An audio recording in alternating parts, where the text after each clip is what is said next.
Welcome, welcome, one and all. The sun is shining, the birds are...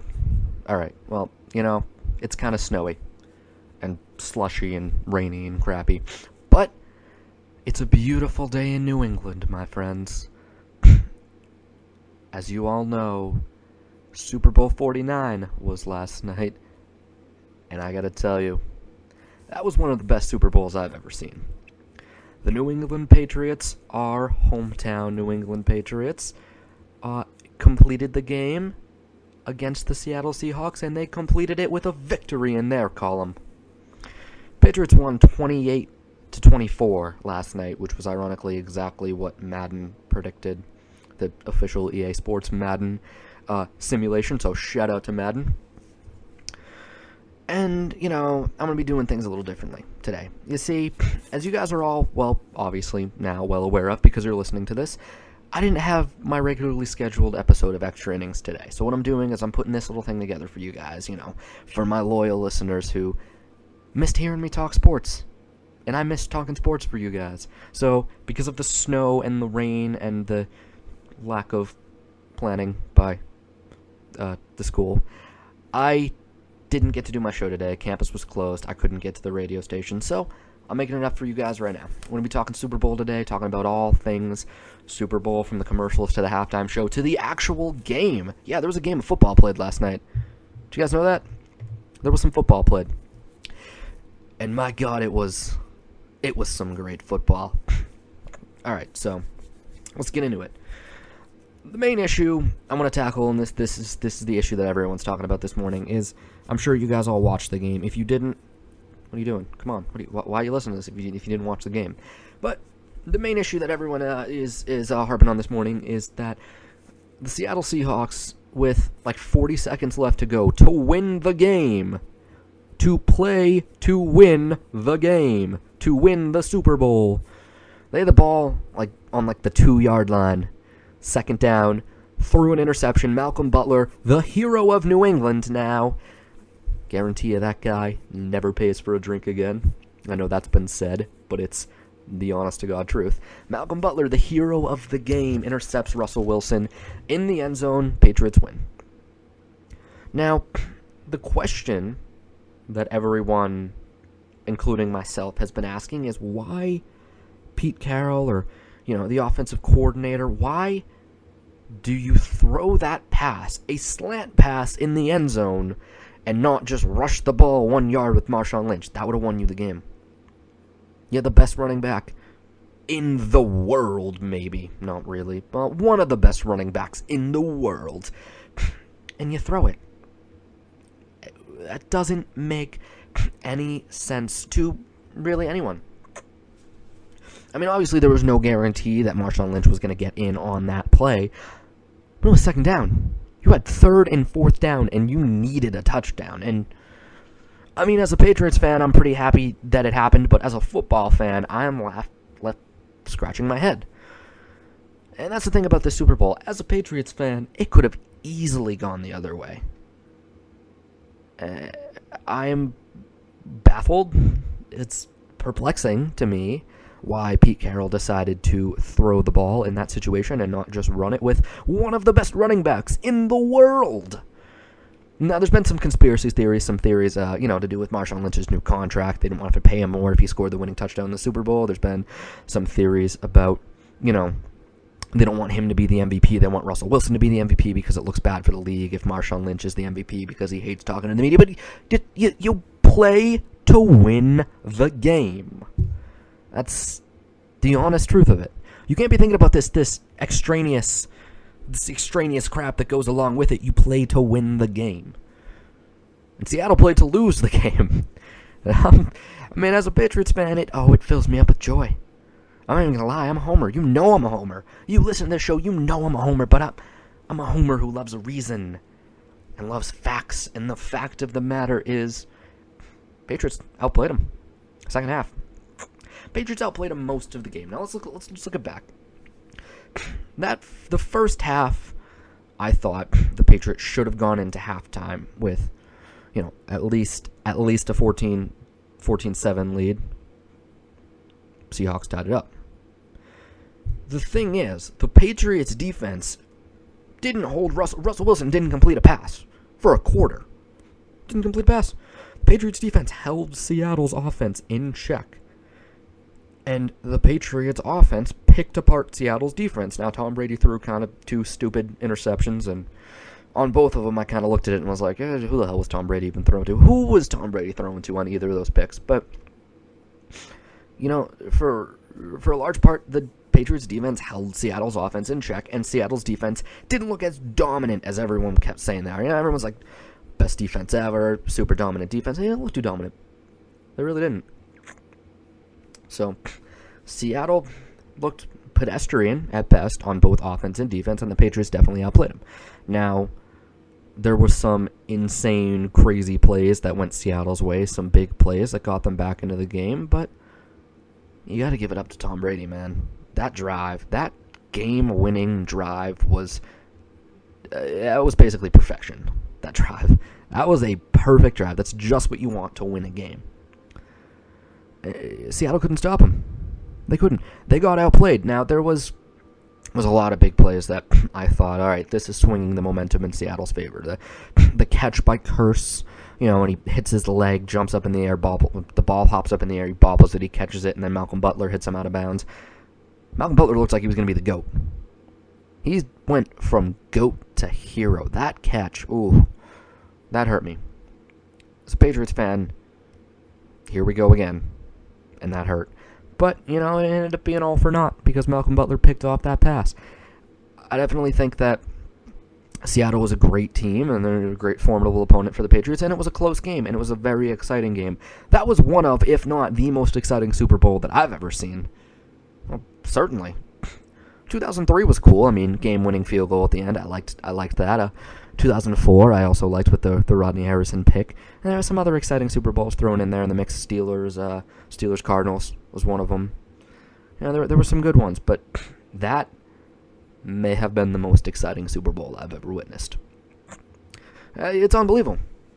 It was close. They were 2 great teams, 2 fantastic teams with great coaching staffs and, good defenses, great quarterback versus a really good quarterback. It was a fantastic matchup. I thought the Patriots played better. But me saying that the Patriots outplayed Seattle, that's by no means me saying that Seattle didn't show up for the game. They showed up.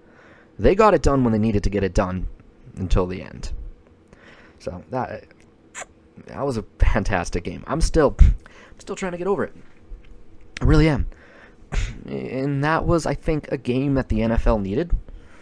It's obviously not going to take away from the controversy of this past year with the NFL. I don't think that by any stretch of the imagination that other stuff, the domestic violence issue, the issue of the team with an extremely racist name and a horribly bigoted owner, and Roger Goodell, his absolute buffoonery and his absolute inability to conduct an investigation in the Ray Rice case. I don't think that any of that's going to go away because of this game, but it was the highest rated program, I think, ever in American history. That was like the most watched Super Bowl.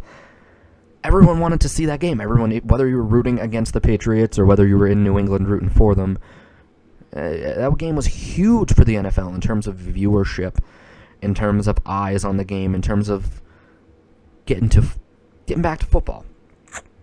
Now, what is striking to me is we talk about the NFL, the year that they've had with all these stuff they've had to go through, and you guys heard my whole #Deflategate, #BallGauzy, whatever you want to call it rant last week. You heard that on the air if you listen to my radio show. If not, I got it up on my YouTube channel. Go check it out. But that seemed to be like the NFL cared more about that than Janae Rice getting her face beat in an elevator. The NFL cared more about that than Adrian Peterson beating the crap out of his child. In fact, today on Pardon the Interruption, Tony Kornheiser said that Deflategate was the second worst controversy behind the Ray Rice controversy, but above Adrian Peterson beating his child. Really? There's a difference between sports and life.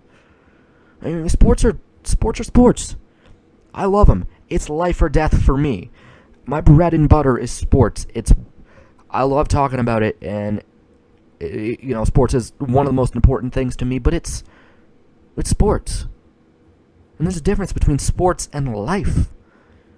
Adrian Peterson, that's life. That's a horrible, heinous crime. That's child abuse.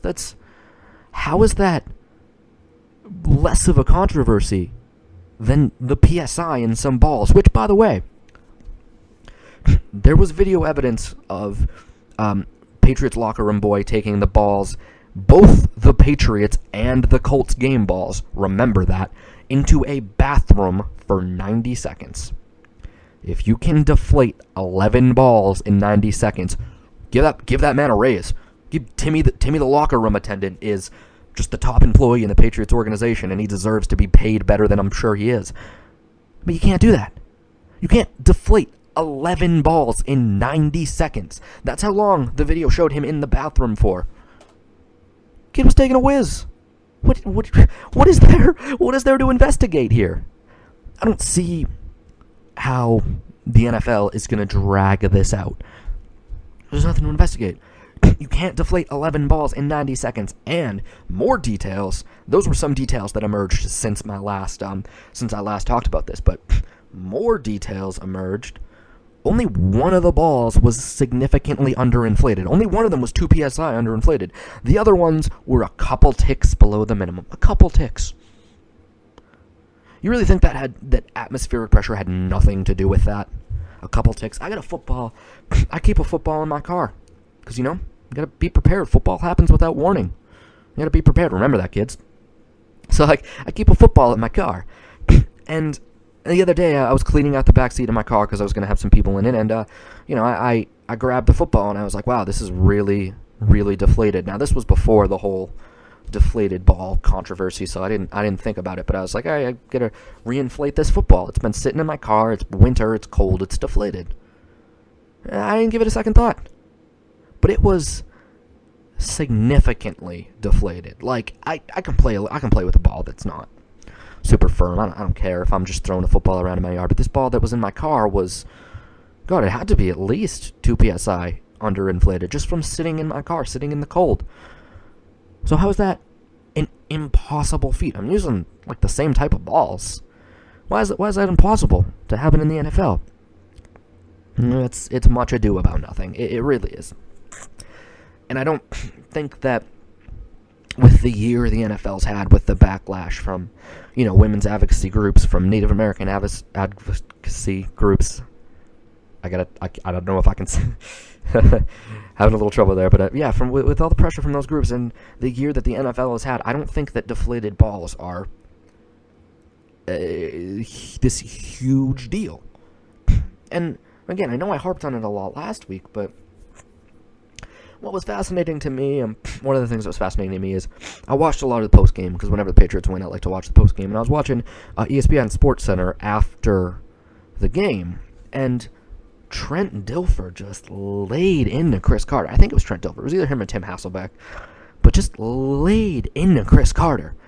Because Chris Carter was trying to be like, oh, there's going to be an asterisk after this championship. Oh, Patriots get an asterisk next to them because deflated balls, and got laid into. Trent Dilfer or Tim Hasselbeck, one of those bald guys, one of those bald former quarterbacks on ESPN, just laid into Chris Carter. Just like, it doesn't give you that much of a competitive advantage. They scored 45 points.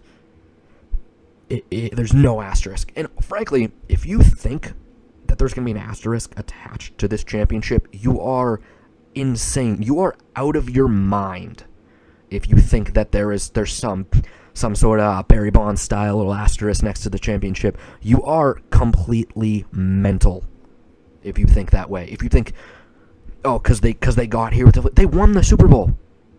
The balls in the Super Bowl were regulated by the NFL. Oh, and more details that broke in my absence. The NFL didn't even log the PSI of the balls.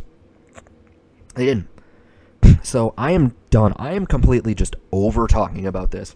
If you think there's an asterisk next to the championship, get your head checked. That's crazy. I do want to say, though, back on the subject of the NFL having a bad PR year, I don't know if anyone else noticed this, but during the trophy presentation, Goodell got booed. Ooh, that warmed my heart. I liked that. I was kind of wondering that coming in the game, if there's going to be any backlash or anything when Goodell stood up there, because he has to stand up there and give the trophy to the Patriots, or to the winner of the game, and he got booed, and I thought that was just really indicative of the state of the NFL. We don't support you, and we don't support what you're doing, but we will watch this game in droves. We'll come to the game. We'll pay money to watch the game. We'll have eyes on the game. It'll be the biggest sporting event ever, biggest TV program in American history, but we don't support what you do, and it's interesting. We don't support Roger Goodell, but we support the sport, and I think that's sort of a good allegory. Like, you don't have to agree with the president's politics, but you support the country. You're an American. You're patriotic. And I think that's a good analogy as to where the state of the NFL is today. I don't want to say that it's irreparably damaged by, the racist team name, the domestic violence, the concussion issues, the safety issues. I don't want to say that it's irreparably damaged, because it's not. The sport's not damaged. It's been proved because so many people watched the Super Bowl, but I do think that Commissioner Goodell is wearing on people. Everyone's patience is kind of just gone with this man, and I think that was very apparent when he got booed last night during the trophy presentation. So, but all in all, fantastic game, fantastic, one of the best Super Bowls I've ever seen. Really, really weird halftime show. Look, all right, everyone's talking about the dancing shark, and I appreciate a good dancing shark, but did anyone else notice the dancing beach ball? There was a man or woman in a beach ball costume dancing next to Katy Perry. Like, right next to her. Like, right in the frame was dancing beach ball. Yeah, dancing sharks looked kind of silly, but come on, man, dancing beach ball? Dancing beach ball was so much better than dancing sharks. Dancing beach ball just made me giggle. I enjoyed that thoroughly. Lenny Kravitz had 30 seconds on that halftime show, and we can talk about that too. They billed it, they hyped it. Katy Perry and Lenny Kravitz. Lenny Kravitz had 30 seconds. He came out there like a half a minute. Missy Elliott's performance was longer than Lenny Kravitz's. And I liked seeing Missy Elliott. I really did. I enjoyed that quite a lot. That was a good throwback. I definitely enjoyed seeing Missy Elliott's performance. That was she has some good songs, some songs I like. This was a good early 2000s revival. I enjoyed it. But Lenny Kravitz, man, 30 seconds. Come on, give the man more than that. You gotta give the man a little more than 30 seconds if you're gonna bill it the halftime show as Katy Perry featuring Lenny Kravitz. I don't know. Good showmanship, though. The stage was really, really cool. The setup was really, really cool. You don't really care for the music like I do. It was still really, really cool, the whole setup. I give the halftime show 7.5. Really, I mean, it wasn't the best halftime show I've ever seen, but it was a show. It was interesting. I liked it. I was smiling. I was enjoying it. The setup was immaculate. The showmanship. So where was I? Oh yeah. A halftime show was a halftime show. I think The Who was the best for my money, like music-wise. Let's talk about the commercials. Let's hit all of the bases on this Super Bowl special here. Was it just me, or were the commercials all really, really sad this year? Like, really, really weirdly sad. Like, obviously, like, the dead kid one was unnecessarily sad. There's no reason for that. I don't even remember what they were advertising. I just remember, dead kid commercial. I think it was insurance. That was depressing. But it's like every other commercial was like about like a kid and his dad, or like being a parent, or like just weird, just depressing. I don't. None of them were particularly funny. A couple of them were okay. None of them were particularly really funny. A lot of them were sad, just way too sad, and I don't get it. I don't get why sad was like just like this year's thing just was sad. Let's just make them all sad. And I don't think that. I think for a couple of years the commercials have been just not as funny, not as good. You know, they're these big multi-million-dollar Hollywood productions, but they're not good quality. And I think it's been that way for a while now. I also hate seeing them on the internet before they come out. You know, before the actual day of the game. I just think it's too much, man. It's too much. Why you gotta make us all sad? Why you gotta just depress us all in the middle of just the biggest football game ever? All in all, though, I think it was a really, really good game, and I enjoyed watching it, and I enjoyed the result. Patriots are Super Bowl champions. Oh, I'm happy about that. Hey, didn't someone pick them at the beginning of the year? Someone? I think there was this host on this really, really good program on WKKL called Extra Innings, and he beginning of the football season picked the Patriots as the eventual Super Bowl champions, and that wasn't a homer pick. It's gonna go down as not a homer pick because I was right. Props to that guy for picking them. So, hey, genius. What can I tell you? I just work with what you give me. You know, I work with the information that's given to me. Now, this would be the point in this special where I would read all of your football questions, but none of you sent me any. You all fail. You're all fired.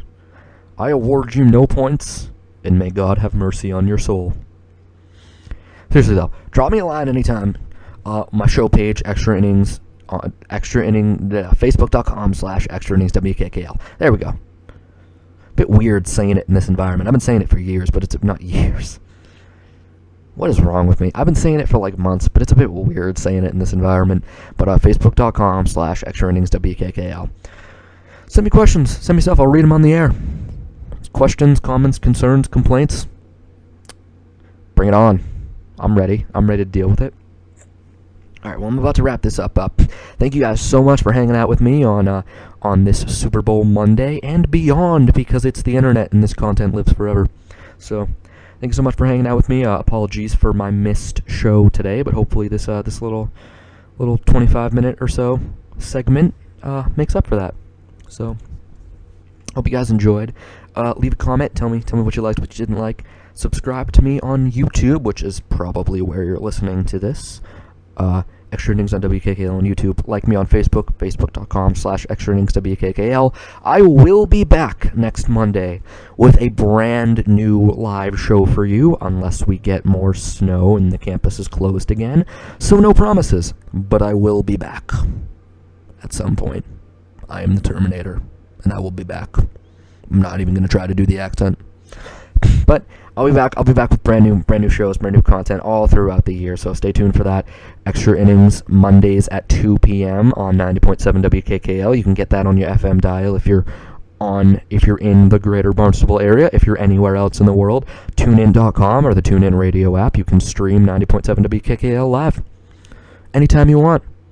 It doesn't just have to be Extra Innings Mondays at 2 p.m. It can be any of the other fantastic hosts of DJs we have on the station. So thank you guys so much for listening. Drop me a line on Facebook, subscribe, and enjoy the rest of your day, and enjoy the Patriots parade on Wednesday. I know I certainly will. All right. Have a fantastic rest of the day, and thank you so much for listening. This has been a special presentation by Extra Innings.